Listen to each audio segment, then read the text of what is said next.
আপনাকে দেখেছিলাম যে একদিন চার্চিল ব্রাদার্সের সাথে বোধহয় মোহনবাগানের ম্যাচ ছিল বারাসাত স্টেডিয়ামে, 5টা প্লেয়ার চোট পায়, তাদের বারাসাত থেকে আপনার কাছে নিয়ে আসেন। আমি ফোন করেছিলাম সঞ্জয় ঘোষকে, তিনি বললেন হাসপাতালে এসো।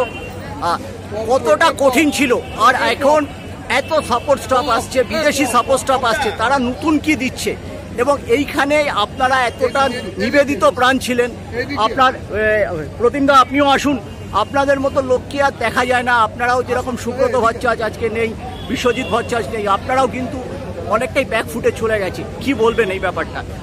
যদিও ভারতীয় ফুটবল যে দারুণ এগিয়ে গেছে তা নয়, 120 থেকে 126-এর মধ্যেই ঘোরাফেরা করছে।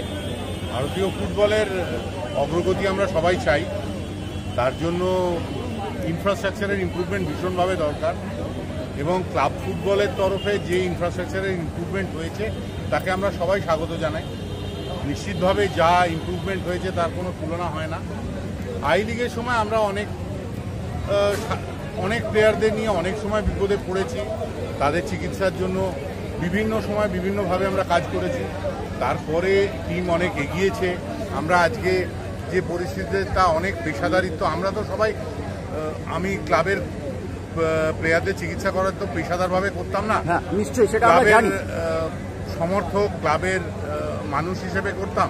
তো এখন সব কিছু পেশাদারিত্বের ছাতার তলায় চলে গেছে। এখন চিকিৎসাও অত্যন্ত পেশাদারি সুদক্ষতায় নিশ্চয়ই হচ্ছে, এবং আগামী দিনে তার জন্য আমার শুভকামনা দলের জন্য সর্বদা থাকবে। সুদীপ্ত দা, সনি নটি চোট ম্যানেজ করা কতটা কঠিন ছিল?